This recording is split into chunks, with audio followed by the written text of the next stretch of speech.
Šiandien pirmoji kalendorinė žiemos diena. Nežinau, kaip jūs šią dieną pasitikot, bet štai Klaipėdos sveikuolių klubas gruodžio 1-ąją pasveikino išties neįprastai.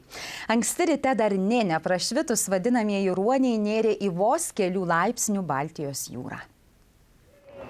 Ankstyvas rytas Melnragėje. Štai šitaip pirmą žiemos dieną pasitinka Klaipėdos sveikuolių klubas. Pasižiūrėjom ir važiuojam. Klaipėdiečiai Jelena ir Vladislavas apšilimą stebi iš šono tarp sveikuolių ir jų 16-metė dukra. Я когда-то занималась, но тоже, да, уже не занимаюсь. O dabar dukra? Dabar dukra, aha.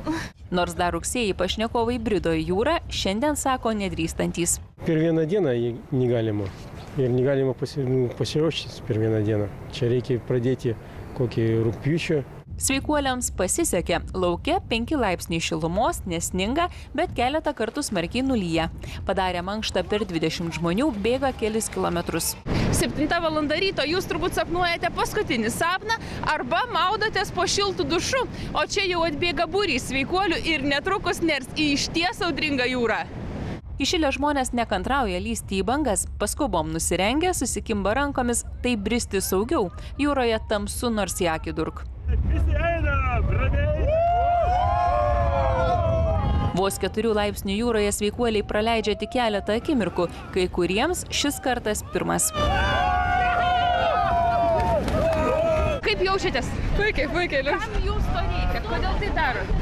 Paskelbti adrenalino lygį, būti sveikai ir tiek. Reikia gyvenime viską pabandyti, išeiti savo komforto zonos, nes ten stebuklai atsiranda. Tai čia vienas iš tų dalykų, iš tikrųjų, kuris nenorėjau pabandyti ir labai patiko, manau, dažniau reiks pakartoti. Pirmą kartą? Taip, su tokia mankšta iš tikrųjų su sveikuoliais pirmą kartą. Tikrai maniau, kad bus daug baisiau ir daug šalčiau, bet kažkaip, nežinau, geram emocija, pat ryto, nežinau. Kodėl tai darot? Nežinau, nauja patirtis, kažkas naujo, paįvairint kasdienybę. Labai didžiulis adrenalino pliūpsnis ir tokia malonė. Ir pradėjau dieną pilnas energijos ir geros nuotaikos. Tai ko labiausiai bijojot? Lįsdamas? Iš tikrųjų, buvau aš iš anksto pasirengęs ir žiūrėjau prognozę, kad vis tiek bangos didžiulės ir lietus dar bėgant pradėjo lyti, bet tai tiesiog padidino ekstremalumą. Apšilimą ir maudines vedęs Lietuvos sveikuolių sąjungos prezidentas sako, kad jokių būdų į šaltą vandenį negalima lysti neapšilus. Mes gerą pusę valandos pasimankštinom, pabėgiojame ir to pakanka visiškai. Pašnekovas nesiūlo visiems stačia galva nerti į jūrą, bet grūdintis gali kiekvienas.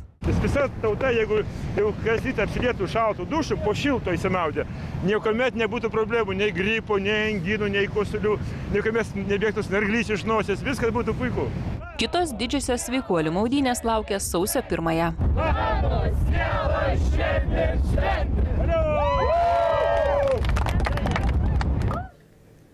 Kam šventė, o man tai šiurpulių. Mūsų laukia ir ar tikrai galės jūroje maudytis ne tik sveikuoliai, puikiai žino, taip pat Lietuvos sinoptikė ir kiek daug įdomaus išgirdo. Tad laukit orų prognozės.